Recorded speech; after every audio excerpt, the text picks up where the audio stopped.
100 മാർക്കിൻ്റെ LDC പരീക്ഷയിൽ ഒരു 7 മാർക്ക് നേടാനുള്ള വക ഈ ഒരു സിംഗിൾ വീഡിയോ കൊണ്ട് നിങ്ങൾക്ക് ഞാൻ സെറ്റ് ചെയ്ത് തരുന്നതാണ്. ഞാൻ ഈ വീഡിയോ കുറച്ച് കാര്യങ്ങൾ പഠിപ്പിക്കുന്നുണ്ട്. ആ കൂട്ടത്തിൽ പുറത്തുനിന്ന് എക്സ്ട്രാ ആയിട്ട് പഠിക്കാൻ കുറച്ച് കാര്യങ്ങളൂടെ ഞാൻ നിങ്ങൾക്ക് പറഞ്ഞു തരുന്നുണ്ട്. വീഡിയോ അവസാനം ഇന്ന കാര്യങ്ങളോട് പഠിക്കണം എന്ന് പറഞ്ഞ് ഇത്രയും കാര്യങ്ങൾ നിങ്ങൾ ഇന്ന് തന്നെ മാക്സിമം പഠിച്ചു തീർക്കുകയാണെങ്കിൽ ഒരു 7 മാർക്ക് നിങ്ങൾക്ക് സെറ്റ് ചെയ്യാൻ സാധിക്കും ഈ ഒരു LDC പരീക്ഷയിൽ. അപ്പം ഒറ്റ വീഡിയോ കൊണ്ട് 7 മാർക്ക് കിട്ടാൻ പോവുകയാണ്. ശരിക്കും പറയുന്ന കാര്യങ്ങൾ പക്കായിട്ട് ഫോളോ ചെയ്യണം. ക്യാപ്സ്യൂൾ പോലുള്ളൊരു പഠനമാണ് നമ്മൾ ഉദ്ദേശിക്കുന്നത്. ഇനി മൊത്തം വലിച്ചു വാരി പഠിക്കാൻ നമുക്ക് സമയമില്ല.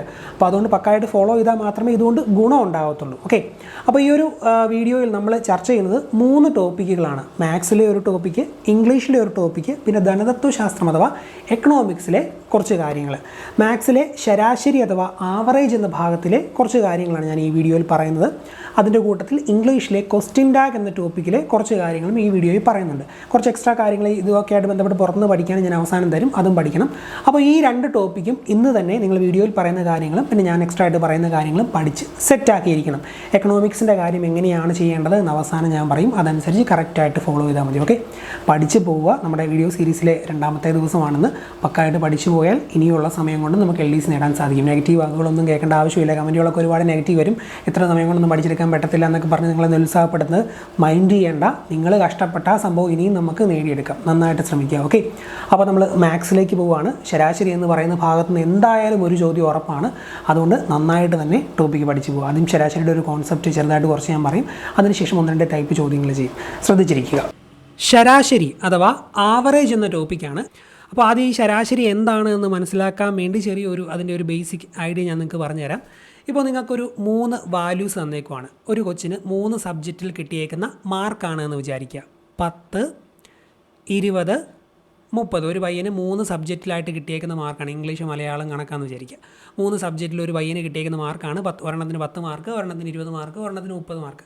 അതിൽ പഠിപ്പിച്ചൊന്നുമില്ല. ഒരു സാധാരണക്കാരൻ പയ്യനാണ്. അതുകൊണ്ടാണ് അവൻ ഇത്രയും കുറവ് മാർക്ക് കിട്ടിയത്. 10, 20, 30. അപ്പോൾ അവൻ്റെ മാർക്കിൻ്റെ ആവറേജ് ശരാശരി എത്ര എന്നാണ് നിങ്ങളോട് ചോദിച്ചിരിക്കുന്നത് എന്ന് വിചാരിക്കുക.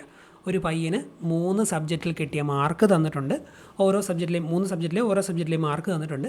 അപ്പോൾ അതിൻ്റെ ശരാശരിയാണ് ചോദിച്ചേക്കുന്നത്. അപ്പോൾ എന്താണേലും ഇതുപോലെ 3 സബ്ജക്റ്റിലെ മാർക്കോ 5 സബ്ജക്റ്റിലെ മാർക്കോ അല്ലെങ്കിൽ 5 പിള്ളേരുടെ വെയിറ്റോ അല്ലെങ്കിൽ 10 പിള്ളേരുടെ വെയിറ്റോ അല്ലെങ്കിൽ 10 സ്ഥലങ്ങളിലേക്കുള്ള ദൂരം കിലോമീറ്ററിലോ 20 സ്ഥലങ്ങളിലേക്കുള്ള ദൂരമോ അങ്ങനെ എന്താണ് തന്നേക്കുന്നതെങ്കിലും ആവറേജ് കാണാൻ നിങ്ങളോട് ചോദിച്ചാൽ നിങ്ങൾ ചെയ്യേണ്ട ഏറ്റവും ബേസിക് ഫോർമുല അല്ലെങ്കിൽ ആവറേജ് കണ്ടുപിടിക്കാനുള്ള ഏറ്റവും ബേസിക് ഫോർമുല എന്ന് പറയുന്നത് average is equal to total divided by നമ്പറാണ്. Average is equal to total divided by number. ഇതൊന്ന് നിങ്ങൾ ഓർത്തിരുന്നോളുക. ഏറ്റവും ബേസിക് കാര്യമാണ്. എന്ന് വെച്ചാൽ ഉദ്ദേശിക്കുന്നത് നമുക്ക് എത്ര വാല്യൂസ് ടോട്ടൽ തന്നിട്ടുണ്ടോ അതിൻ്റെ എല്ലാം സം, അതിൻ്റെ എല്ലാം തുക ഡിവൈഡഡ് ബൈ ആ വാല്യൂസിൻ്റെ എണ്ണം. എത്ര വാല്യൂസ് തന്നിട്ടുണ്ട്. ഇപ്പോൾ ഈ ഒരു എക്സാമ്പിൾ പറയുന്നത് ഇവിടെയാണെങ്കിൽ 3 എണ്ണമല്ല തന്നേക്കുന്നത്. അപ്പോൾ ഈ കേസിൽ 3 ആ നമ്പർ എന്ന് പറയുന്നത്. ഇനി 10 സബ്ജക്റ്റിലെ മാർക്കാണ് തന്നേക്കുന്നത്. 10 എണ്ണം ഉണ്ടെങ്കിൽ ആ 10 നമ്പർ. അപ്പോൾ അതാണ് ഈ നമ്പർ എന്ന് പറയുന്നത്. ടോട്ടൽ എന്ന് പറയുന്നത് തന്നേക്കുന്ന ഈ വാല്യൂസിൻ്റെ എല്ലാം തുക, സം. നമ്പർ എന്ന് പറയുന്നത് അവയുടെ എണ്ണവുമാണ്. അപ്പോൾ ഈ ഒരു കേസിൽ നോക്കിയാൽ 3 സബ്ജക്റ്റിൻ്റെ മാർക്ക് തന്നിട്ടുണ്ട്. സോ നമ്പർ എന്ന് പറയുന്നത് നമുക്കറിയാം 3 എന്ന് നമുക്കറിയാം. ടോട്ടൽ എന്ന് പറയുന്നത് ഇവയെല്ലാം കൂടെ കൂട്ടുകയാണ്. സോ ടോട്ടൽ എന്ന് പറയുന്നത് 10 + 20 + 30 അല്ലേ. സോ ഈ കേസിൽ ആവറേജ് എന്ന് പറയുന്നത് average is equal to 10 + 20 + 30 divide by എത്ര എണ്ണം ഉണ്ട്? 1, 2, 3. നമ്മൾ പറഞ്ഞു നമ്പർ 3 ആണെന്ന്. Divided by 3. ഇതങ്ങ് കാൽക്കുലേറ്റ് ചെയ്താൽ മതി. 10, 20, 30, 30, 30, 60 divided by 3 that is equal to 20 mark. So 20 മാർക്കാണ് ആ പയ്യന് ആവറേജ് ആയിട്ട് ഉള്ളത് എന്ന് നമുക്ക് മനസ്സിലാക്കാൻ സാധിക്കും. ഏറ്റവും ബേസിക് ആയിട്ടുള്ള സിമ്പിൾ കാര്യമാണ് ഞാൻ പറഞ്ഞത്, ആവറേജ് കാണാനുള്ള ഒരു ബേസിക് ഐഡിയ. ഇത്രയും കാര്യം നിങ്ങൾക്ക് എന്തായാലും മനസ്സിലായല്ലോ. ഇത് വെച്ചാണ് ഇനി അങ്ങോട്ട് ബാക്കിയുള്ള പല ടൈപ്പ് ചോദ്യങ്ങൾ, കോംപ്ലിക്കേറ്റഡ് ആയതും സിമ്പിളായിട്ടുള്ളതും എല്ലാം നമ്മൾ ചെയ്യാൻ പോകുന്ന ഈ ഒരു ബേസിക് കോൺസെപ്റ്റാണ് ആവറേജ് എന്ന് പറയുന്നത്. 23, 25, 20, 22, എക്സ് 24 എന്നീ സംഖ്യകളുടെ ശരാശരി 23 എന്നാൽ എക്സിൻ്റെ വില എന്ത് എന്നാണ് ഇവിടെ ചോദിച്ചേക്കുന്നത്. ഓൾറെഡി ഈ ഒരു ചോദ്യത്തിൽ ആവറേജ് അല്ലെങ്കിൽ ശരാശരി എത്ര എന്ന് തന്നിട്ടുണ്ട്. ആവറേജ് എന്ന് പറയുന്നത് എത്രയാണ്? 23 എന്ന് തന്നിട്ടുണ്ട്. അതുപോലെ തന്നെ എത്ര എണ്ണം, നമ്പർ എത്രയാണെന്ന് നമുക്ക് ചുമ്മാ എണ്ണി നോക്കി തന്നെ കണ്ടുപിടിക്കാമല്ലോ. 1, 2, 3, 4, 5, 6. അപ്പോൾ നമ്പർ എത്രയാണെന്നും നമുക്ക് സിമ്പിളായിട്ട് അതിൽ നിന്ന് മനസ്സിലാകും. ആവറേജും കിട്ടി, നമ്പറും കിട്ടി. ടോട്ടൽ മാത്രം നമുക്ക് കാണാൻ പറ്റത്തില്ല, കാരണം ടോട്ടലിൽ ടോട്ടൽ വെച്ചാണ് നമ്മൾ കണ്ടുപിടിക്കേണ്ടത്. ഒരു വാല്യൂ നമുക്ക് തന്നിട്ടില്ല, അതിന് പകരം എക്സ് ആണ് അവിടെ കൊടുത്തേക്കുന്നത്. ആ എക്സിൻ്റെ വാല്യൂ ആണ് നമ്മൾ കണ്ടുപിടിക്കേണ്ടത്. ഓക്കെ, അപ്പോൾ ആ ഒരു ഇക്വേഷനൊക്കെ നമ്മുടെ മനസ്സിൽ ഓർമ്മയുണ്ടല്ലോ. ആവറേജ് ഈസ് ഈക്വൽ ടു എന്താണ് ഞാൻ നേരത്തെ പറഞ്ഞത്, ടോട്ടൽ ഡിവൈഡഡ് ബൈ നമ്പർ. ആ ഇക്വേഷനിലേക്ക് ഇതൊന്ന് സബ്സ്റ്റിറ്റ്യൂട്ട് ചെയ്യുക. ഇവിടെ ആവറേജ് എത്രയാണ്? ആവറേജ് എന്ന് പറയുന്നത് 23 ആണ്. 23 ഈസ് ഈക്വൽ ടു ടോട്ടൽ, ഇതെല്ലാം കൂടെ sum 23 plus 25 plus 20 plus 22 plus 24 plus X the whole divided by എത്രയാണ് നമ്പർ? 6. ഇതാണ് ആ ഒരു ഫോർമുല വെച്ച് നമ്മൾ സബ്സ്റ്റിറ്റ്യൂട്ട് ചെയ്യുമ്പോൾ വരുന്നത്. സിമ്പിളായിട്ടുള്ള ബേസിക് മാത്സ് ആണിത്. അപ്പോൾ ഈ 6നെ നമുക്ക് ഇങ്ങോട്ട് ഗുണിക്കാമല്ലോ. 23 ഗുണം 6 is equal to 23 plus 25 plus 20 plus 22 plus 24 plus X എന്ന് നമുക്ക് കിട്ടി. ഇനി 23 ഗുണം 6 എന്ന് പറയുന്നത്, ഇതൊക്കെ ശരിക്കും എഴുതാതെ തന്നെ നമുക്ക് കാൽക്കുലേറ്റ് ചെയ്യാം. 23 ഗുണം 6 നമുക്ക് മനസ്സിൽ 20 ഗുണം 6 എന്ന് കാൽക്കുലേറ്റ് ചെയ്യുക. 2 ഗുണം 6 എന്തായാലും 12 ആണെന്ന് നമുക്കറിയാം. അപ്പോൾ 20 ഗുണം 6 120 ആണ്. പിന്നെ 3 ഗുണം 6 18 ആണ്. 120ഉം 10 130 8 138 എന്ന് നമുക്ക് മനസ്സിൽ തന്നെ പേന എടുക്കാതെ കാൽക്കുലേറ്റ് ചെയ്യാൻ പറ്റും. പിന്നെ ഇതെല്ലാം കൂടെ കൂട്ടുക. ഇതെല്ലാം 20ൻ്റെ ആയതുകൊണ്ട് ആദ്യം 20 വെച്ച് തന്നെ കൂട്ടാം. 20 20 40, 40 20 60, 60 20 80, 80 20 100, 103 108 110 114 ഉണ്ടോ. ഇതെല്ലാം നമ്മൾ മനസ്സിൽ കാൽക്കുലേറ്റ് ചെയ്യണം, അങ്ങനെ പ്രാക്ടീസ് ചെയ്യണം. 114 പ്ലസ് എക്സ് എന്ന് കിട്ടി. അതിൽ നിന്ന് എക്സിൻ്റെ വാല്യൂ കാണാൻ ഇത് ഇങ്ങോട്ടിട്ട് കുറച്ചാൽ പോരെ. So X is equal to, ഞാൻ റീഅറേഞ്ച് ചെയ്ത് എഴുതുവാണ്, 138 minus 114 that is equal to എത്ര വരും? 138 114 പോയാൽ 24 എന്ന് കിട്ടും. എക്സിൻ്റെ വാല്യൂ ഓപ്ഷൻ സി 24 ആണ്. അപ്പോൾ ഡീറ്റെയിൽ ആയിട്ട് സിമ്പിൾ മാത്സ് ആണല്ലോ എഴുതി കാണിച്ച് നിങ്ങൾക്ക് ആ ഒരു ഐഡിയ കിട്ടാൻ വേണ്ടിയാണ്. ഇത്രയുള്ള ആവറേജിൻ്റെ ആ ഒരു ബേസിക് കോൺസെപ്റ്റ് വെച്ച് കണ്ടുപിടിക്കാനുള്ള പരിപാടി എന്ന് പറയുന്നത്. 2 സംഖ്യകളുടെ ശരാശരി 20. ഇതിൽ ഓരോ സംഖ്യയും ഇരട്ടിച്ചാൽ പുതിയ ശരാശരി എത്ര എന്നാണ് ഇവിടെ ചോദിച്ചേക്കുന്നത്. അപ്പോൾ ഏതോ 2 സംഖ്യകൾ, ആ 2 സംഖ്യകളുടെ ശരാശരി തന്നിട്ടുണ്ട്, ആവറേജ് തന്നിട്ടുണ്ട് 20 എന്ന്. ഇവ രണ്ടും ഇരട്ടിക്കുകയാണെങ്കിൽ, ഓരോ സംഖ്യയും ഇരട്ടിക്കുന്നു എന്ന് വെച്ചാൽ ഡബിൾ ആകുന്നു, അങ്ങനെ മാറ്റം വന്നാൽ പുതിയ ശരാശരിയാണ് നമ്മൾ കാണേണ്ടത്. ഇത് ചെയ്യുന്നതിന് മുമ്പ് ഞാനൊരു എക്സാമ്പിൾ കാണിച്ചു തരാം. ഇപ്പം 4 8 എന്നീ 2 നമ്പറുകളാണ് എന്ന് ജസ്റ്റ് ഒന്ന് ഇമാജിൻ ചെയ്യുക. ചുമ്മാ ഇതൊന്നും അല്ല, നമ്മൾ 4 8 എന്ന് 2 നമ്പറുകൾ എടുക്കുവാണ്. ഇവയുടെ ശരാശരി എത്രയാണ്? 4ൻ്റെയും 8ൻ്റെയും ശരാശരി 4 + 8/2 ആണ്. 4ൻ്റെ 8ൻ്റെ ശരാശരി എന്ന് പറയുന്നത്, അതെന്ന് പറയുന്നത് 8 4 12, 12/2 എന്ന് പറയുന്നത് 6 ഈ 4ൻ്റെയും 8ൻ്റെയും ആവറേജ് എന്ന് പറയുന്നത് 6 അല്ലേ. ഇനി ഈ 2 നമ്പരും ഇരട്ടിക്കുവാണ് എന്ന് വിചാരിക്കുക. 4ൻ്റെ ഇരട്ടി എന്ന് പറയുന്നത് 8 ആണ്, 8ൻ്റെ ഇരട്ടി എന്ന് പറയുന്നത് 16 ആണ്. അങ്ങനെയാണെങ്കിൽ ഇവയുടെ പുതിയ ശരാശരി എത്രയാണ്? 8 16 8 24 ആണ്. 24/2 അല്ലേ പുതിയ ശരാശരി. 24/2 എത്രയാണ്? 12 ആണ്. സോ 8ൻ്റെയും 16ൻ്റെയും ശരാശരി 12 ആണ്. ഇങ്ങനെ ഏത് സംഖ്യകളെടുത്താലും നമ്മൾ ആ സംഖ്യകൾക്കെല്ലാം പൊതുവായിട്ട് വരുന്ന മാറ്റം ശരാശരിയിലും എഫക്റ്റ് ആവും. ഇവിടെ നോക്കിയേ, ഇവിടെ ആദ്യം നോർമലായിട്ട് നോക്കിയപ്പോൾ ശരാശരി 6 കിട്ടി. ഡബിൾ ചെയ്ത് 2 നമ്പരും ഇരട്ടിപ്പിച്ച് നോക്കിയപ്പോൾ ശരാശരിയും ഡബിൾ ചെയ്തു. 6ൻ്റെ ഇരട്ടിയല്ലേ 12. അപ്പോൾ ആ രീതിയിലുള്ള മാറ്റം എല്ലാ കേസിലും ഉണ്ടാകുമെന്ന് വിചാരിക്കുക. നമ്മുടെ ടോട്ടൽ തന്നിരിക്കുന്ന നമ്പറുകളിൽ ഓരോ സംഖ്യയിലും വരുന്ന മാറ്റം അതേപടി ശരാശരിയിലും പ്രതിഫലിക്കും. എന്ന് വെച്ചാൽ ഓരോ സംഖ്യയും ഇരട്ടിക്കുന്നതിനാൽ ശരാശരിയും ഇരട്ടിക്കുന്നു. ഇവിടെ 2 സംഖ്യകളുടെ ശരാശരി 20 എന്നാണ് തന്നിരിക്കുന്നത്. ഇതിൽ ഓരോ സംഖ്യയും ഇരട്ടിച്ചാൽ പുതിയ ശരാശരിയും ആദ്യമുള്ള ശരാശരിയുടെ ഇരട്ടിയായിരിക്കും. എന്ന് വെച്ചാൽ പുതിയ ശരാശരി is equal to 20 × 2 that is equal to 40. Option B ആണ് ശരി ഉത്തരം. സിമ്പിളല്ലേ? മനസ്സിലായി എന്ന് വിശ്വസിക്കുന്നു. Next question. 18 കുട്ടികൾക്ക് ഒരു പരീക്ഷയിൽ കിട്ടിയ മാർക്ക് ശരാശരി മാർക്ക് 30 18 കുട്ടികൾക്ക് ഒരു പരീക്ഷയിൽ കിട്ടിയ ശരാശരി മാർക്ക് 30. എന്നാൽ ശരാശരി കണക്കാക്കിയപ്പോൾ ഒരു കുട്ടിയുടെ മാർക്ക് 43 എന്നതിന് പകരം 34 എന്നാണ് എടുത്തത്. തെറ്റു തിരുത്തിയാൽ ലഭിക്കുന്ന യഥാർത്ഥ ശരാശരി മാർക്ക് എത്ര എന്നാണ് നമ്മൾ കണ്ടുപിടിക്കേണ്ടത്. നമുക്കറിയാം ആവറേജ് എന്ന് പറയുന്നത് എന്താണ്? ടോട്ടൽ ഡിവൈഡഡ് ബൈ നമ്പറാണ് എന്ന് നമ്മൾ പഠിച്ചു. ഇവിടെ തന്നിരിക്കുന്നത് എന്താണ്? 18 കുട്ടികളുടെ ശരാശരി മാർക്ക് എന്ന് പറയുന്നത് എത്രയാണ്? 18 കുട്ടികളുടെ ശരാശരി മാർക്ക് എന്ന് പറയുന്നത് 30 18 കുട്ടികളുടെ ആവറേജ് എന്ന് പറയുന്നത് 30 എന്ന് തന്നിട്ടുണ്ട്. അപ്പോൾ ആവറേജ് നമുക്ക് തന്നിട്ടുണ്ട്. ഈ എ തന്നിട്ടുണ്ട്. എ എന്ന് പറയുന്നത് 30. എയുടെ സ്ഥാനത്ത് സബ്സ്റ്റിറ്റ്യൂട്ട് ചെയ്യാമല്ലോ. എ എന്ന് പറയുന്നത് 30. നമ്പർ എന്നും തന്നിട്ടുണ്ട്. എൻ എത്രയാണ്? 18 കുട്ടികളുടെ ആവറേജ് 30 പറയുമ്പോൾ എൻ 18, എ 30. ടോട്ടൽ നമുക്കറിയത്തില്ല. 18 കുട്ടികളുടെ ശരാശരിയാണ് 30 എന്ന് പറയുമ്പോൾ ഇങ്ങനെ നമുക്ക് എഴുതാൻ സാധിക്കും. T/18 = 30 എന്ന് എഴുതാൻ സാധിക്കും. അതിൽ നിന്ന് ടോട്ടൽ എന്ന് പറയുന്നത് മൊത്തം കുട്ടികളുടെയും ടോട്ടൽ മാർക്കാണ്. ടോട്ടൽ എന്ന് പറയുന്നത് 30 × 18 എന്ന് നമുക്ക് എഴുതാൻ സാധിക്കും. ഈ 30 × 18 ചെയ്യാൻ നിങ്ങൾ കാൽക്കുലേറ്റർ എടുത്തോ, അല്ലെങ്കിൽ കാൽക്കുലേറ്റർ എടുത്ത് ചെയ്യേണ്ട, പരീക്ഷയ്ക്ക് ഇല്ലല്ലോ, അത് പ്രത്യേകിച്ച് എഴുതി കൂട്ടേണ്ട ആവശ്യമൊന്നുമില്ല. ഇത് മനസ്സിൽ കാൽക്കുലേറ്റ് ചെയ്യാൻ പഠിക്കണം. ഇതുപോലെ മൾട്ടിപ്ലിക്കേഷൻ എങ്ങനെയാണെന്ന് പറയാം. ഞാനിനി പറയുന്ന സ്റ്റെപ്പുകൾ നിങ്ങൾ മനസ്സിലൊന്ന് ആലോചിച്ച് കാൽക്കുലേറ്റ് ചെയ്യണം. 30 × 18 അല്ലേ, ഒറ്റയടിക്ക് നമുക്ക് കാൽക്കുലേറ്റ് ചെയ്യാൻ വലിയ ബുദ്ധിമുട്ടായിരിക്കും. 30 × 18 അല്ലെങ്കിൽ 18 × 30 എന്ന് പറയുന്നത്.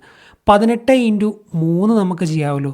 18 × 3 നമുക്ക് സിമ്പിളായിട്ട് കാൽക്കുലേറ്റ് ചെയ്യാം. ഇനി അത് കാൽക്കുലേറ്റ് ചെയ്യുന്നത് എങ്ങനെയാണെന്ന് ചോദിച്ചാൽ, 18 എന്ന് പറയുന്നത് 10 പിന്നെ ഒരു 8 ഉണ്ടല്ലോ. 10 × 3 ഒരു 8 × 3 കണ്ടുപിടിച്ചിട്ട് ഇവ തമ്മിലൊന്ന് കൂട്ടിയാൽ പോരെ. 10 × 3 മനസ്സിൽ തന്നെ നമുക്ക് 30 എന്ന് കാണാം. 8 × 3 24 എന്ന് നമുക്കറിയാം. 30 24 30 20 50 54. മനസ്സിൽ കാൽക്കുലേറ്റ് ചെയ്യേണ്ട കാര്യങ്ങളാണ് ഞാനിവിടെ എഴുതി കാണിച്ചേക്കുന്നത്. സോ സിമ്പിളായിട്ട് 18 × 3, ഈ 18 × 3 ആണ് 54. അപ്പോൾ 18 × 30 എത്രയാണ്? ഒരു 0 കൂടെ ഇട്ട് 540 എന്ന് എഴുതാൻ സാധിക്കും. സോ ഈ 18 കുട്ടികളുടെ ആദ്യത്തെ ആ ഒരു മാർക്ക് മാറ്റുന്നതിന് മുമ്പ് 34 എന്നുള്ള ഒരാളുടെ മാർക്ക് യഥാർത്ഥ മാർക്ക് ആക്കുന്നതിന് മുമ്പുള്ള യഥാർത്ഥ ടോട്ടൽ എന്ന് പറയുന്നത്, ആദ്യത്തെ ടോട്ടൽ എന്ന് പറയുന്നത് 540 എന്ന് കിട്ടി. പക്ഷേ 540 യഥാർത്ഥത്തിൽ ടോട്ടൽ അവരുടെ മാർക്ക് വരേണ്ടത്? അല്ല, ഒരു കുട്ടിയുടെ മാർക്ക് 43 പകരം 34 എടുത്തത്, കുറവാണ് എടുത്തത്. അപ്പം 540 തെറ്റായ മാർക്ക് ആദ്യം ഒന്ന് കുറയ്ക്കണം. 43 പകരം 34 എടുത്തത്. സോ 540 - 34 തെറ്റായ മാർക്ക് കുറച്ചു.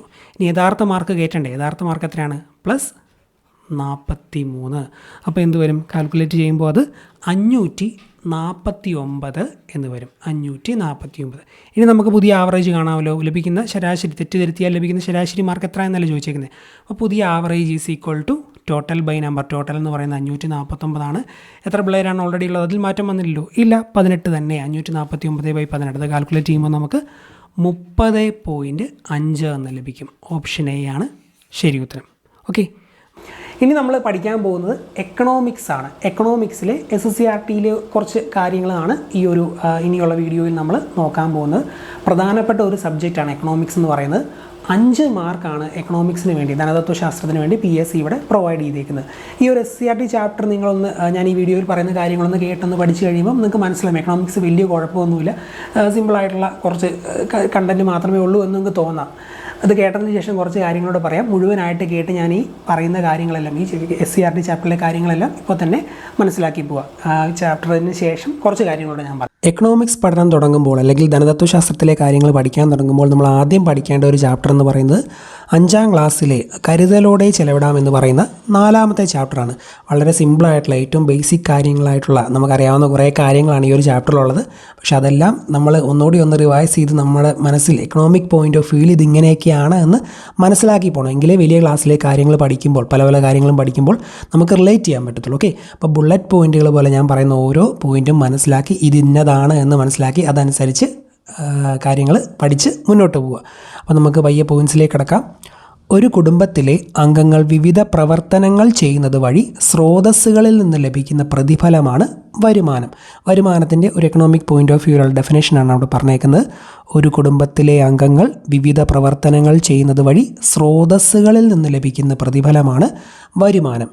വരുമാനം ലഭിക്കുന്ന സാമ്പത്തിക പ്രവർത്തനങ്ങളിൽ ഒന്നാണ് തൊഴിൽ. തൊഴിൽ ചെയ്താലാണല്ലോ, അല്ലെങ്കിൽ തൊഴിൽ ചെയ്യുമ്പോൾ നമുക്ക് വരുമാനം ലഭിക്കുന്നുണ്ട് എന്ന് നമുക്കറിയാമല്ലോ. അപ്പോൾ വരുമാനം ലഭിക്കുന്ന സാമ്പത്തിക പ്രവർത്തനങ്ങൾ അഥവാ എക്കണോമിക് ആക്ടിവിറ്റികളിൽ ഒന്നാണ് തൊഴിലെന്ന് മനസ്സിലാക്കുക. കായികമോ മാനസികമോ ബൗദ്ധികമോ ആയ മനുഷ്യൻ്റെ അധ്വാനത്തെ തൊഴിലെന്ന് പറയുന്നു. കായികമായിട്ടുള്ള അധ്വാനമുള്ള തൊഴിൽ, അതുപോലെ മാനസികമായിട്ടുള്ള അധ്വാനമുള്ള തൊഴിൽ, ബൗദ്ധികമായിട്ടുള്ള അധ്വാനമുള്ള തൊഴിൽ, ഇതൊക്കെ ഉണ്ടെന്ന് നമുക്കറിയാം. അപ്പോൾ ഇതൊക്കെ തൊഴിലിൻ്റെ മേഖലയിൽ പെടുന്നു. തൊഴിലിന് ലഭിക്കുന്ന പ്രതിഫലത്തിന് എന്താണ് പറയുന്നത്? കൂലി അല്ലെങ്കിൽ ശമ്പളം. നമ്മളൊരു തൊഴിൽ ചെയ്താൽ അതിന് ശമ്പളം കിട്ടണം. നമ്മൾ PSC പഠിക്കുന്ന എന്തിനാണ്? സർക്കാർ ജോലി കിട്ടി നമുക്ക് ശമ്പളം മേടിച്ച് നമ്മുടെ ജീവിതം ഒന്ന് സുഗമമായിട്ട് മുന്നോട്ട് കൊണ്ടുപോകാൻ അല്ലേ. അപ്പോൾ തൊഴിലിൻ്റെ പ്രതിഫലമാണ് കൂലി അല്ലെങ്കിൽ ശമ്പളം. കുടുംബത്തിൻ്റെ വരുമാന സ്രോതസ്സാണ് തൊഴിൽ. വരുമാനം വ്യത്യസ്ത രീതിയിൽ ലഭിക്കുന്നത് പോലെ വരുമാനം ലഭിക്കുവാനുള്ള മാർഗങ്ങളും വ്യത്യസ്തമാണ്. പല രീതിയിൽ വരുമാനം ലഭിക്കുന്നുണ്ട് എന്ന് നമുക്കറിയാം. അതുപോലെ തന്നെ വരുമാനം ലഭിക്കാനുള്ള മാർഗ്ഗങ്ങളും വ്യത്യസ്തമാണ്. അത് തന്നെയാണ് അവിടെ പറഞ്ഞേക്കുന്നത്. വരുമാനം പല രീതിയിൽ നമുക്ക് ലഭിക്കാവുന്നത്. പ്രതിഫലം പ്രദാനം ചെയ്യുന്ന പ്രയത്നത്തെയോ വസ്തുവകകളെയോ പറയുന്ന പേരാണ് വരുമാന സ്രോതസ്സ്. പ്രതിഫലം പ്രദാനം ചെയ്യുന്ന പ്രയത്നത്തെയോ വസ്തുവകകളെയോ പറയുന്ന പേരാണ് വരുമാന സ്രോതസ്സ്. പല രീതിയിൽ വരുമാന സ്രോതസ്സ് ഉണ്ടെന്ന് പറയുമ്പോൾ നമുക്കൊരു വീടുണ്ടെങ്കിൽ എക്സ്ട്രാ ആയിട്ട് നമ്മുടെ വീടല്ലാതെ എക്സ്ട്രാ ആയിട്ട് വേറൊരു വീട് കൂടി ഉണ്ടെങ്കിൽ നമുക്കത് വാടകയ്ക്ക് കൊടുത്താൽ റെൻറ്റ് കിട്ടത്തില്ലേ? അപ്പോൾ ആ ഒരു വീടെന്ന് പറയുന്നത് വാടകയ്ക്ക് കൊടുക്കുന്ന ആ ഒരു വീടെന്ന് പറയുന്നത് നമ്മുടെ വരുമാന സ്രോതസ്സാണല്ലേ. അതിൽ നിന്ന് കിട്ടുന്ന ആ റെൻറ്റാണ് നമ്മുടെ വരുമാനം എന്നൊക്കെ പറയാം ആ രീതിയിൽ. അപ്പോൾ പല രീതിയിൽ വരുമാനം നമുക്ക് ലഭിക്കാം. അതൊക്കെ അതിനെപ്പറ്റിയൊക്കെയാണ് അവിടെ ആ ഒരു സെൻറ്റൻസ് കൊണ്ടെന്ന് ഉദ്ദേശിക്കുന്നത്. പ്രതിഫലം പ്രദാനം ചെയ്യുന്ന പ്രയത്നത്തെയോ വസ്തുവകകളെയോ പറയുന്ന പേരാണ് വരുമാന സ്രോതസ്സ്. കച്ചവടം ഒരു വരുമാന സ്രോതസ്സും അതിൽ നിന്ന് ലഭിക്കുന്ന ലാഭം വരുമാനവുമാണ്. കച്ചവടം ഒരു വരുമാന സ്രോതസ്സാണ്. ഇപ്പം നമുക്ക് എന്തെങ്കിലും കച്ചവടം ഉണ്ടെങ്കിൽ ആ കച്ചവടം നമ്മുടെ വരുമാന സ്രോതസ്സാണ്. അതിൽ നിന്ന് ലഭിക്കുന്ന ലാഭം എന്താണ്? നമ്മുടെ വരുമാനമാണ്. കുറച്ച് വരുമാന സ്രോതസ്സുകളും വരുമാനവും അവിടെ എക്സാമ്പിളായിട്ട് കൊടുത്തിട്ടുണ്ട്. നിങ്ങൾക്ക് എല്ലാവർക്കും അറിയാവുന്ന കാര്യങ്ങളൊക്കെ തന്നെയാണിത്. സർക്കാർ ജോലിക്കാരന് സർക്കാർ ജോലി ഒരു വരുമാന സ്രോതസ്സാണ്. അതിൽ നിന്ന് ലഭിക്കുന്ന ശമ്പളമാണ് അവൻ്റെ വരുമാനം. അതുപോലെ കച്ചവടം ഒരു വരുമാന സ്രോതസ്സാണ്. അതിൽ നിന്ന് ലഭിക്കുന്ന ലാഭമാണ് വരുമാനം. കെട്ടിടം വാടകയ്ക്ക് കൊടുത്താൽ ആ കെട്ടിടം വാടകയ്ക്ക് കൊടുക്കുന്ന കെട്ടിടം അതൊരു വരുമാന സ്രോതസ്സാണ്. പിന്നെ വാടക വരുമാനമാണ്. ബാങ്ക് നിക്ഷേപങ്ങൾ, ഇപ്പോൾ നമുക്കൊരു 50 ലക്ഷം രൂപ നമ്മുടെ കയ്യിലുണ്ട്. 50 ലക്ഷം രൂപ ബാങ്കിൽ ഡെപ്പോസിറ്റ് ചെയ്തിട്ടുണ്ടെങ്കിൽ അതിൽ നിന്ന് ലഭിക്കുന്ന പലിശ, മാസം മാസം കിട്ടുന്ന പലിശ ഒരു വരുമാന സ്രോതസ്സല്ലേ. അതുപോലെ കെട്ടിട നിർമ്മാണ ജോലി ചെയ്യുന്നവർക്ക് കൂലി ഒരു വരുമാനമാണ്. അത് കെട്ടിട നിർമ്മാണ ജോലി ഒരു വരുമാന സ്രോതസ്സാണ്. മഹിളാ പ്രധാന ഏജൻറ്റ് എന്ന് പറയുന്ന ഒരു വരുമാന സ്രോതസ്സാണ്. അതിൽ നിന്ന് ലഭിക്കുന്ന കമ്മീഷനാണ് വരുമാനം. മഹിളാ പ്രധാന ഏജൻറ്റ് എന്നൊക്കെ പറഞ്ഞാൽ പെട്ടെന്നൊരു കൺഫ്യൂഷൻ തോന്നും. LIC ഏജൻറ്റ് നിങ്ങൾ ഓർത്താൽ മതി. അവർ LIC പോളിസി നിങ്ങൾ എടുക്കൂ. LIC എന്ന് പറയുന്നത് നമുക്ക് എന്താ പറയുക, LIC പോളിസി എടുക്കുന്ന എല്ലാവർക്കും നല്ലതൊക്കെ തന്നെയാണ്. കാരണം പെട്ടെന്ന് എന്തെങ്കിലും ഒരു ഇത് വന്നാൽ, ജീവിതത്തിലൊരു അരക്ഷിതാവസ്ഥ വന്നാൽ നമുക്ക് പെട്ടെന്ന് എന്താ പറയുക, ഒരു കുടുംബം താഴ്ന്നു പോകാതിരിക്കാൻ വേണ്ടി ഒരു പോളിസിയൊക്കെ എടുക്കുന്നത് നല്ല കാര്യം തന്നെയാണ്. അപ്പോൾ അത് വിൽക്കാൻ വേണ്ടി നടക്കുന്ന ആൾക്കാർ, ഏജൻറ്റുമാർ, അവരുടെ ഈ ഒരു സംഭവം എന്ന് പറയുന്നത് വരുമാന സ്രോതസ്സാണ്. അതിൽ നിന്ന് ലഭിക്കുന്ന കമ്മീഷൻ, ഓരോ പോളിസി വിൽക്കുമ്പോൾ അവർക്ക് ചെറിയൊരു ശതമാനം കമ്മീഷൻ അതിൽ നിന്ന് ലഭിക്കും. അത് അവരുടെ വരുമാനമാണല്ലേ. അപ്പോൾ ഈ രീതിയിൽ കാര്യങ്ങൾ ഓർത്തോണം. ഇവിടെ കൊടുത്തേക്കുന്ന ഒരു ചോദ്യം ഒന്ന് ശ്രദ്ധിക്കുക. ചുവടെ നൽകിയിരിക്കുന്നവയിൽ വരുമാന സ്രോതസ്സിൽ പെടാത്തത് ഏത് എന്ന് പറഞ്ഞുകൊണ്ട് കൊടുത്തേക്കുന്ന ഒരു ചോദ്യമാണ്. സർക്കാർ ജോലി, കാർഷിക ജോലി, വീട്ടമ്മയുടെ ജോലി, ഡോക്ടർ ജോലി. നമ്മുടെ നാട്ടിലെ ഒരു രീതിയിൽ വീട്ടമ്മയുടെ ജോലിക്ക് ആരെങ്കിലും വരുമാനം കൊടുക്കുന്നുണ്ടോ? അപ്പോൾ അവിടെ എക്സെപ്ഷണലായിട്ട് കിടക്കുന്നത് വീട്ടമ്മയുടെ ജോലിയാണ് ഇതിൽ പെടാത്തത്, വരുമാന സ്രോതസ്സിൽ പെടാത്തത്. ശരിക്കും നമ്മുടെ വീട്ടിലെ അമ്മമാരും അതുപോലെ സ്ത്രീകളൊക്കെ വീടുകളിൽ ഒരുപാട് കഷ്ടപ്പെടുന്നുണ്ട്. ചിലപ്പോൾ പുരുഷന്മാരൊന്നും ചെയ്യാതിരിക്കുന്ന എനിക്ക് പേഴ്സണലി നമുക്ക് കാണാൻ ദേഷ്യം തോന്നുന്ന പല ആൾക്കാരും നമ്മുടെ സമൂഹത്തിൽ കാണാറുണ്ട്. എന്ന് വെച്ചാൽ പെണ്ണുങ്ങൾ ഒത്തിരി കഷ്ടപ്പെടുകയും ആണുങ്ങൾ ചുമ്മാ ഒരു കട്ടൻ കാപ്പിയും കുടിച്ച് തന്നയിലിരിക്കുന്ന സിറ്റുവേഷനൊക്കെ നമ്മൾ എല്ലാ മനുഷ്യരും കാണാറുണ്ടല്ലോ. സ്വന്തം വീട്ടിലെ ഒരു എന്താ പറയുക, നിലം തുടയ്ക്കുന്നോ അല്ലെങ്കിൽ അത് എന്തെങ്കിലുമൊക്കെ ചെയ്യുന്നതിലൊന്നും ഒരു കുറച്ചിലും ഇല്ലെന്ന് എല്ലാവർക്കും അറിയാം. എന്നിരുന്നാലും ചിലരങ്ങനെയാണ്. വീട്ടിലെ നല്ല ഒരു ജോലി സ്ഥലത്ത് പോയാൽ പോലും ജോലി ചെയ്യാത്ത പല ആറ്റിറ്റ്യൂഡുള്ള ആൾക്കാരുണ്ട്. ആണുങ്ങളും പെണ്ണുങ്ങളും ഉണ്ട്. പിന്നെ വീട്ടമ്മമാരുടെ കാര്യം പറഞ്ഞപ്പോൾ ഇവിടെ ആണുങ്ങളുടെ കാര്യം അങ്ങനെയുള്ളവരുടെ ഞാനൊന്ന് എടുത്ത് പറഞ്ഞതേ ഉള്ളൂ. അങ്ങനെയുള്ളവരും ഉണ്ട്, സ്ത്രീകളിലും ഉണ്ട് പണിയെടുക്കാത്തവർ. അപ്പോൾ ഇവിടെ നമ്മൾ പറഞ്ഞത് വീട്ടമ്മയുടെ ജോലിയാണ്. വീട്ടമ്മയുടെ ജോലി എന്ന് പറയുന്നത് നമ്മുടെ നാട്ടിലെ ഒരു ഇതനുസരിച്ച് വരുമാന സ്രോതസ്സ് അങ്ങനെ കാര്യങ്ങളൊന്നും അല്ലല്ലോ. അപ്പോൾ അത് കൂട്ടത്തിൽ പെടാത്തതാണ്. ഇനി നമുക്ക് ചിലവുകളും കാര്യങ്ങളൊക്കെ ആയിട്ട് ബന്ധപ്പെട്ടിട്ടുള്ള കാര്യങ്ങൾ പറയാം. വിവിധ തരത്തിലുള്ള ചിലവുകളുണ്ട് എന്ന് നമുക്കറിയാം. വരുമാനം കൊണ്ടാണ് കുടുംബത്തിൻ്റെ പൊതുവായ ആവശ്യങ്ങളും അംഗങ്ങളുടെ വ്യക്തിഗതമായ ആവശ്യങ്ങളും നിറവേറ്റുന്നത്. ചിലവ് 2 തരത്തിലുണ്ട്: പ്രതീക്ഷിത ചിലവും അപ്രതീക്ഷിത ചിലവും. ചിലവ് 2 തരമാണ്: പ്രതീക്ഷിത ചിലവും അപ്രതീക്ഷിത ചിലവും. എന്താണ് പ്രതീക്ഷിത ചിലവ്, എന്താണ് അപ്രതീക്ഷിത ചിലവ് എന്നൊക്കെ നമുക്ക് ഐഡിയ ഉണ്ട്. ഇപ്പം നമുക്ക് ഇത്ര ഒരു 50,000 രൂപ ശമ്പളം ഉണ്ട്, നമുക്കറിയാം. ഇപ്പോൾ അടുത്ത മാസം ചിലപ്പോൾ നമ്മുടെ ഒരു ഫോൺ മേടിച്ചിട്ട് EMI ഉണ്ട്, അത് അടയ്ക്കണം, അല്ലെങ്കിൽ ഇന്ന കാര്യങ്ങൾ നമുക്ക് ചിലവുണ്ടെന്ന് നമുക്കറിയാം. പക്ഷേ പെട്ടെന്ന് അടുത്ത മാസം ഒരു പനി വന്നാൽ അതിന് ആശുപത്രിയിൽ കൊടുക്കേണ്ടെന്ന് വരുന്ന കാശും കാര്യങ്ങളൊക്കെ അതൊക്കെ അപ്രതീക്ഷിതമായിട്ട് വരുന്ന ചിലവല്ലേ. അപ്പോൾ ആ രീതിയിൽ ചിലവിനെ 2 രീതിയിൽ നമുക്ക് തരംതിരിക്കാം: പ്രതീക്ഷിത ചിലവും അപ്രതീക്ഷിത ചിലവും. പ്രതീക്ഷിത ചിലവിനും അപ്രതീക്ഷിത ചിലവിനും ഒക്കെ കുറച്ച് എക്സാമ്പിളുകളാണ് അവിടെ കൊടുത്തേക്കുന്നത്. ഭക്ഷണം, വസ്ത്രം, വായ്പകളുടെ തിരിച്ചടവ്, യാത്രാ ചെലവ്, വിവിധ ബില്ലുകളൊക്കെ, വൈദ്യുതി ബില്ല്, വാട്ടർ ബില്ലൊക്കെ ഉൾപ്പെടുന്ന വിവിധ ബില്ലുകളൊക്കെ പ്രതീക്ഷിത ചിലവാണ്. അതുപോലെ തന്നെ അപ്രതീക്ഷിത സംഭവങ്ങൾ, അപകടങ്ങൾ, പ്രകൃതി ദുരന്തങ്ങൾ, ചികിത്സ, സാമ്പത്തിക സഹായങ്ങൾ, ഇതൊക്കെ അപ്രതീക്ഷിത ചിലവാണ്. ഇനി സാമ്പത്തിക സുരക്ഷിതത്വം അഥവാ എക്കണോമിക് സെക്യൂരിറ്റിയുമായി ബന്ധപ്പെട്ട കാര്യങ്ങളാണ് പഠിക്കാൻ പോകുന്നത്. എക്കണോമിക് സെക്യൂരിറ്റി അഥവാ സാമ്പത്തിക സുരക്ഷിതത്വം എന്ന് പറയുന്നതുകൊണ്ട് ഉദ്ദേശിക്കുന്ന സത്യം പറഞ്ഞാൽ ശരിക്കും ഇപ്പം നിങ്ങൾക്കൊരു നല്ല വരുമാനമുള്ള ഒരു ജോലിയുണ്ട്, ഒരു 2 ലക്ഷം രൂപ ശമ്പളമുള്ള ജോലിയുണ്ടെന്ന് വിചാരിക്കുക. നിങ്ങളുടെ ഒരു മാസത്തെ വീട്ടിലെ ചിലവെല്ലാം കൂടെ എത്ര ലക്ഷൂറിയസ് ആയിട്ട് ജീവിച്ചാലും ഒരു 30,000 രൂപയെ വരുവുള്ളെന്ന് വിചാരിക്കും. 30,000 രൂപ നിങ്ങളുടെ കുട്ടികളുടെ ചിലവും അതുപോലെ എല്ലാ കാര്യങ്ങളും എൻ്റർടൈൻമെൻറ്റും എല്ലാം ഉൾപ്പെടുന്ന 30,000 നിൽക്കുമെന്ന് വിചാരിക്കുക. ബാക്കി നല്ല രീതി അപ്പം മിച്ചം പിടിക്കാൻ പറ്റുമല്ലോ. അപ്പം നിങ്ങൾക്ക് അത്യാവശ്യം നിങ്ങളുടെ വ്യൂ പോയിൻറ്റ് നിങ്ങൾ അടിപൊളിയായിട്ടാണ് ജീവിക്കുന്നത്, നിങ്ങൾക്ക് മിച്ചം പിടിക്കാനും പറ്റുന്നുണ്ട്. ഇനി അടുത്ത മാസം പെട്ടെന്ന് അപ്രതീക്ഷിതമായി വേറൊരു 60,000 ചിലവോട് വന്നാലും അത് ചിലവാക്കാനുള്ള കാര്യങ്ങളുണ്ട്. അപ്പം നിങ്ങൾക്ക് ഭാവിയിലെ ചിലവുകൾ, അപ്രതീക്ഷിത ചിലവുകൾ വന്നാലും സെറ്റ് ചെയ്യാൻ പറ്റും. ഇപ്പോഴത്തെ ജീവിതം മെച്ചപ്പെട്ടുമാണ് പോകുന്നത്. അങ്ങനെ ഒരു സെറ്റായിട്ട് പോകുന്നതിന് സാമ്പത്തികമായി സുരക്ഷിതത്വമാണ്, അല്ലെങ്കിൽ എന്താ പറയുക, ഒരു എക്കണോമിക് സെക്യൂരിറ്റി ഉണ്ട് എന്ന് നമുക്ക് പറയാൻ സാധിക്കും. അതാണ് അതിൻ്റെ ഒരു ബേസിക് ഐഡിയ. അതിനിപ്പം എക്കണോമിക് പോയിൻ്റ് ഓഫ് വ്യൂവിലെ കുറേ വാചകങ്ങളിലൂടെ ഡിഫൈൻ ചെയ്ത് പറയുന്ന കാര്യങ്ങളാണ് ഇവിടെ കൊടുത്തേക്കുന്നത്. നമുക്ക് ആ ഓരോ പോയിൻറ്റും നോക്കാം. വരുമാനത്തേക്കാൾ കൂടുതൽ ചിലവുണ്ടാകുന്നത് കുടുംബത്തിൽ സാമ്പത്തിക പ്രതിസന്ധിക്ക് ഇടയാക്കും. ചിലവ് വരുമാനത്തേക്കാൾ കുറവാകുമ്പോൾ മിച്ചമുണ്ടാകും. നമുക്കറിയാം നമ്മുടെ ചിലവ് നമുക്കിപ്പോൾ 50,000 രൂപ കിട്ടുന്നുണ്ടെങ്കിൽ 20,000 രൂപയെ നമുക്ക് ടോട്ടൽ വീട്ടിൽ ചിലവുള്ളെങ്കിൽ 30,000 രൂപ മിച്ചം പിടിക്കാമല്ലോ. അപ്പോൾ അങ്ങനെയാണ് മിച്ചം ഉണ്ടാകുന്നത്. ചിലവ് വരുമാനത്തേക്കാൾ കുറവാകുമ്പോഴാണ് മിച്ചമുണ്ടാകുന്നത്. മിച്ചം വെക്കുന്ന തുക കുടുംബത്തിൻ്റെ സമ്പാദ്യമാണ്. മിച്ചം വെക്കുന്ന തുകയാണ് കുടുംബത്തിൻ്റെ സമ്പാദ്യം. സാമ്പത്തിക സുരക്ഷിതത്വം ഉറപ്പാക്കുന്നതിൽ സമ്പാദ്യം സുപ്രധാന പങ്ക് വഹിക്കുന്നു. ഒരു സാമ്പത്തിക സുരക്ഷിതത്വം ഉറപ്പാക്കുന്നതിൽ സമ്പാദ്യം, നമ്മുടെ സേവിങ്സ് എന്ന് പറയുന്നത് വലിയൊരു പങ്ക് വഹിക്കുന്നുണ്ട്. സാമ്പത്തിക സുരക്ഷിതത്വം എന്നത് മെച്ചപ്പെട്ട ജീവിതം നിലനിർത്തുന്നതിനോടൊപ്പം ഭാവിയിലുണ്ടാവുന്ന ചിലവുകൾ കൂടി നിറവേറ്റാൻ കഴിയുന്ന സാഹചര്യമാണ്. ഞാൻ നേരത്തെ പറഞ്ഞു എന്താണ് സാമ്പത്തിക സുരക്ഷിതത്വം എന്നൊരു ബേസിക് ഐഡിയ പറഞ്ഞായിരുന്നു. അതുതന്നെയാണ് വിശദമായിട്ട് അവിടെ പറഞ്ഞേക്കുന്നത്. സാമ്പത്തിക സുരക്ഷിതത്വം എന്നത് മെച്ചപ്പെട്ട ജീവിതം നിലനിർത്തുന്നതിനോടൊപ്പം, അപ്പോൾ സാമ്പത്തിക സുരക്ഷിതത്വം എന്നത് മെച്ചപ്പെട്ട ജീവിതം നിലനിർത്തുന്നതിനോടൊപ്പം ഭാവിയിലുണ്ടാകുന്ന ചിലവുകൾ കൂടി നിറവേറ്റാൻ കഴിയുന്ന സാഹചര്യമാണ്. കുടുംബ വരുമാനം ഫലപ്രദമായി ഉപയോഗപ്പെടുത്തുന്നത് വഴി സാമ്പത്തിക സുരക്ഷിതത്വം നേടാം.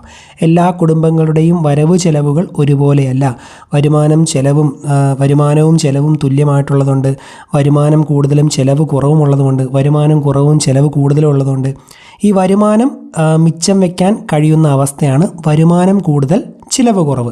ഞാൻ പറഞ്ഞത് വെച്ച് നിങ്ങൾക്ക് മനസ്സിലാവുമല്ലോ. വരുമാനം മിച്ചം വെക്കാൻ കഴിയുന്ന അവസ്ഥയാണ്.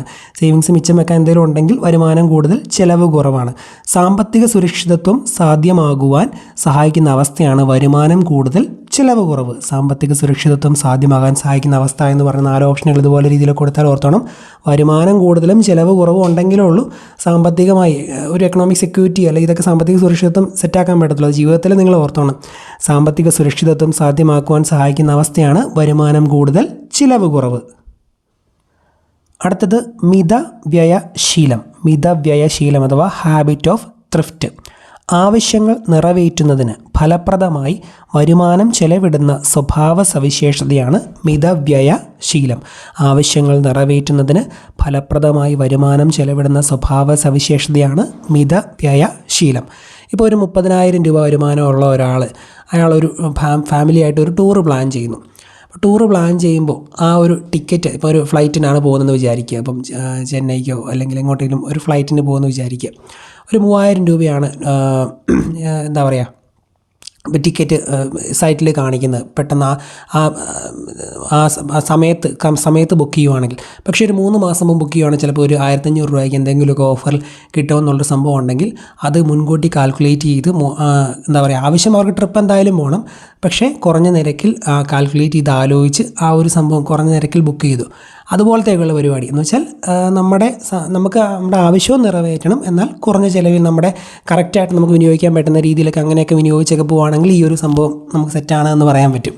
അപ്പോൾ അതുപോലത്തെ കാര്യങ്ങൾ ഓർത്താൽ മതി. ആവശ്യങ്ങൾ നിറവേറ്റുന്നതിന് ഫലപ്രദമായി വരുമാനം ചെലവിടുന്ന സ്വഭാവ സവിശേഷതയാണ് മിതവ്യയശീലം. അതുപോലെ തന്നെ നമ്മുടെ എക്സാക്റ്റ് ആവശ്യങ്ങൾക്ക് വേണ്ടി മാത്രം വരുമാനം ചെലവിടുക. നമ്മുടെ ആവശ്യം, ഞാൻ പറഞ്ഞ ഇതൊക്കെ നേരത്തെ നമ്മൾ എന്താ പറയുക വല്ലപ്പോഴൊക്കെ ടൂറൊക്കെ പോകുന്ന ഒരു ആവശ്യം തന്നെയാണല്ലേ. അതുപോലെ ആവശ്യങ്ങൾക്ക് വേണ്ടി, അതുപോലെ വസ്ത്രം, ഭക്ഷണം, അതുപോലെ നമുക്ക് ആവശ്യമുള്ള സാധനങ്ങൾക്ക് എല്ലാത്തിനും വേണ്ടി ചിലവിടുക. അനാവശ്യമായിട്ട് ഭയങ്കര ഇതിനുവേണ്ടി ദൂർത്തടിക്കാതിരിക്കുക, അതൊക്കെ ഇതിനകത്ത് പെടും. ഒത്തിരി വലിയ വാസ്റ്റായിട്ട് അർത്ഥം വരുന്നൊരു സംഭവമാണിത്. അപ്പോൾ ആവശ്യങ്ങൾ നിറവേറ്റുന്നതിന് ഫലപ്രദമായി വരുമാനം ചെലവിടുന്ന സ്വഭാവ സവിശേഷതയാണ് മിതവ്യയ ശീലം. സാമ്പത്തിക സുരക്ഷിതത്വത്തിന് മിതവ്യയ ശീലം സഹായിക്കും. ലളിത ജീവിതം മിതവ്യയ ശീലത്തിന് അനിവാര്യമാണ്. ഈ മിതവ്യയത്തിൻ്റെ ഭാഗമായി ചെയ്യാൻ കഴിയുന്ന കാര്യങ്ങളാണ് ഇവിടെ കൊടുത്തേക്കുന്നത്. ആഡംബര വസ്തുക്കൾ ഉപേക്ഷിക്കുക. ഉൽപ്പാദിപ്പിക്കാൻ കഴിയുന്ന ഭക്ഷ്യവസ്തുക്കൾ വീട്ടിൽ തന്നെ ഉൽപ്പാദിപ്പിക്കണം. ആവശ്യമുള്ളതും ഗുണമേന്മയുള്ളതുമായ സാധനങ്ങൾ കണ്ടെത്തി വാങ്ങുക. ഏതൊരു സാധനവും അത്യാവശ്യമെങ്കിൽ മാത്രം വാങ്ങുക. വരുമാനത്തിലൊതുങ്ങുന്ന വസ്തുക്കൾ മാത്രം വാങ്ങുക. ലളിത ജീവിതം നയിക്കുക. ഒഴിവാക്കാൻ കഴിയുന്ന ചെലവുകൾ ഒഴിവാക്കുക. പ്രതീക്ഷിക്കാത്ത അത്യാവശ്യ ചെലവുകൾ ഏത് സമയത്തും ഉണ്ടാകാമെന്ന് കരുതി വരവിൽ ഒരു പങ്ക് മാറ്റിവെക്കുക ശീലമാക്കുക. ഇതൊക്കെ മിതവ്യയത്തിൻ്റെ ഭാഗമായി ചെയ്യാൻ കഴിയുന്ന കാര്യങ്ങളാണ്. ബേസിക്കായിട്ട് നമുക്കറിയാവുന്ന കാര്യങ്ങളൊക്കെ തന്നെയാണിത്. അതൊന്ന് മനസ്സിലാക്കി പോയാൽ മതി. നമുക്കെല്ലാവരുടെയും ആവശ്യങ്ങളെ തൃപ്തിപ്പെടുത്തുവാനുള്ള വിഭവങ്ങളുണ്ട്. എന്നാൽ ഒരാളുടെ പോലും അത്യാഗ്രഹത്തെ നിറവേറ്റാനില്ല താനും എന്ന് അഭിപ്രായപ്പെട്ടത് ഗാന്ധിജിയാണ്. നമുക്കെല്ലാവരുടെയും ആവശ്യങ്ങളെ തൃപ്തിപ്പെടുത്തുവാനുള്ള വിഭവങ്ങളുണ്ട്. എന്നാൽ ഒരാളുടെ പോലും അത്യാഗ്രഹത്തെ നിറവേറ്റാനില്ല താനും എന്ന് അഭിപ്രായപ്പെട്ടത് ഗാന്ധിജിയാണ്. ഇനി കുടുംബം, വരവും ചെലവും എന്ന കാര്യങ്ങളാണ് പറയാൻ പോകുന്നത്. ഒരു കുടുംബത്തിൻ്റെ ഇൻകവും എക്സ്പെൻഡിച്ചറും ഒക്കെ ആയിട്ട് ബന്ധപ്പെട്ട കാര്യങ്ങൾ. മുൻകൂട്ടി വരവ് ചിലവ് കണക്കുകൾ എഴുതി സൂക്ഷിക്കുന്നതിനെ പറയുന്ന പേരാണ് കുടുംബ ബജറ്റ്. മുൻകൂട്ടി വരവ് ചിലവ് കണക്കുകൾ എഴുതി സൂക്ഷിക്കുന്നതിനെ പറയുന്ന പേര് കുടുംബ ബജറ്റ്. കുടുംബ ബജറ്റ് തയ്യാറാക്കുന്നതിൻ്റെ ഗുണങ്ങളാണ്: വരവിനനുസരിച്ച് ചെലവ് ക്രമപ്പെടുത്താൻ സഹായിക്കുന്നു, മുൻഗണന നിശ്ചയിച്ച് ആവശ്യങ്ങൾ നിറവേറ്റാൻ കഴിയുന്നു, സമ്പാദ്യശീലം, മിതവ്യയശീലം എന്നിവയുടെ ആവശ്യകത തിരിച്ചറിയാൻ സാധിക്കുന്നു. ഇവയൊക്കെ അപ്പം ഒരു കുടുംബ ബജറ്റ് തയ്യാറാക്കുന്നതിൻ്റെ ഗുണങ്ങളാണ്: വരവിനനുസരിച്ച് ചെലവ് ക്രമപ്പെടുത്താൻ സഹായിക്കുന്നു, മുൻഗണന നിശ്ചയിച്ച് ആവശ്യങ്ങൾ നിറവേറ്റാൻ കഴിയുന്നു, സമ്പാദ്യശീലം, മിതവ്യയശീലം എന്നിവയുടെ ആവശ്യകത തിരിച്ചറിയാൻ സാധിക്കുന്നു. അതൊക്കെയാണ് കുടുംബ ബജറ്റിൻ്റെ ഗുണങ്ങൾ. കുടുംബ ബജറ്റ് എന്ന് പറയുന്നത് മുൻകൂട്ടി ചിലവ് കണക്കുകൾ, വരവ് ചിലവ് കണക്കുകൾ എഴുതി സൂക്ഷിക്കുന്ന ഒരു പതിവിനെ അതിനെയാണ് പറയുന്നത് ഫാമിലി ബജറ്റ് അല്ലെങ്കിൽ കുടുംബ ബജറ്റ്. എല്ലാ കുടുംബങ്ങളുടെയും വരവ് ചിലവുകൾ ഒരുപോലെയല്ല. ചിലർക്ക് ഭയങ്കര ചിലവുള്ളവരുണ്ടായിരിക്കും, ഒട്ടും ഒഴിവാക്കാൻ പറ്റാത്ത ഭയങ്കര ചിലവൊക്കെ ഉള്ളവരുണ്ട്, ചിലവ് കുറവുള്ളവരുണ്ട്. അങ്ങനെ പല രീതിയിലുണ്ട്. എല്ലാ കുടുംബങ്ങളുടെയും വരവ് ചിലവുകൾ ഒരുപോലെയല്ല. കുടുംബ ബജറ്റുകൾ വ്യത്യസ്തമാകുന്നതിൻ്റെ അടിസ്ഥാനം കുടുംബങ്ങളുടെ വരുമാനത്തിലും ചിലവിലും ഉണ്ടാകുന്ന ഏറ്റക്കുറച്ചിലുകളാണ്. നമുക്ക് ചുറ്റും വരുമാനം കൂടുതലുള്ളവരും കുറവുള്ളവരുമുണ്ട്. ഇത് കുടുംബങ്ങൾ തമ്മിലുള്ള സാമ്പത്തിക അന്തരത്തിന് വഴിതെളിക്കുന്നു. കുടുംബങ്ങൾ തമ്മിലുള്ള സാമ്പത്തിക അന്തരം കുറയ്ക്കുന്നതിനായി കേന്ദ്ര സംസ്ഥാന സർക്കാരുകൾ നിരവധി പ്രവർത്തനങ്ങൾ നടപ്പാക്കി വരുന്നു. ഇനി ബജറ്റുമായി ബന്ധപ്പെട്ട 1-2 പോയിന്റുകളാണ് പറയുന്നത്. കേന്ദ്ര സർക്കാരും സംസ്ഥാന സർക്കാരും ചെലവുകൾ മുൻകൂട്ടി തീരുമാനിക്കുകയും അതിനുവേണ്ടി പ്രതീക്ഷിക്കുന്ന വരുമാനം കണ്ടെത്തി അവതരിപ്പിക്കുകയും ചെയ്യുന്ന രീതിയാണ് ബജറ്റ് എന്ന് പറയുന്നത്. കേന്ദ്ര സർക്കാരും സംസ്ഥാന സർക്കാരും ചെലവുകൾ മുൻകൂട്ടി തീരുമാനിക്കുകയും അതിനുവേണ്ടി പ്രതീക്ഷിക്കുന്ന വരുമാനം കണ്ടെത്തി അവതരിപ്പിക്കുകയും ചെയ്യുന്ന രീതിയാണ് ബജറ്റ്. വാർഷിക ബജറ്റുകളാണ് സാധാരണ നിലയിൽ സർക്കാർ അവതരിപ്പിക്കുന്നത്. ഇന്ത്യയിലെ സാമ്പത്തിക വർഷം ഏപ്രിൽ 1 മുതൽ മാർച്ച് 31 വരെയാണ്. പണ്ടെപ്പോഴും LGS പരീക്ഷയ്ക്ക് BS ചോദിക്കുന്ന ഒരു ചോദ്യമായിരുന്നു. ഇപ്പോഴും ചോദിക്കാറുണ്ട്, ഇടയ്ക്ക് സ്റ്റേറ്റ്മെൻറ്റിലൊക്കെ ഇനിയും വരാം. ഇന്ത്യയിലെ സാമ്പത്തിക വർഷം ഏപ്രിൽ 1 മുതൽ മാർച്ച് 31 വരെയാണ്. വാർഷിക ബജറ്റുകളാണ് സാധാരണ സർക്കാർ അവതരിപ്പിക്കുന്നത് നമ്മൾ പറഞ്ഞു.